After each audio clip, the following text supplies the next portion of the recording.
ఏదైనా కత్తిని సిద్ధపరచాలంటే అగ్నిలో పెట్టాలి, సుత్తతో కొట్టాలి. అగ్ని లేకుండా, సుత్త దెబ్బ లేకుండా అది పనికిరాదు. అగ్ని లేకుండా కేవలం కొట్టామనుకో క్రాక్ అయిపోతుంది, ఇరిగిపోతుంది. అదే సమయంలో ఒట్టి అగ్నిలో పెట్టి సుత్త దెబ్బ లేదనుకో మలచబడదు.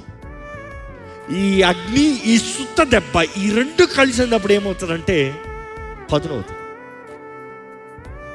రాజు ఇక్కడ ఏమన్నా చెప్తాను, రెడీ ఉందా, ధైర్యం ఉందా? ప్రభా నువ్వు నన్ను అగ్నిలో కాల్చినా పర్వాలేదు, సుత్తతో కట్టినా పర్వాలేదు, విలువైన వాడిగా చేయి ప్రభా.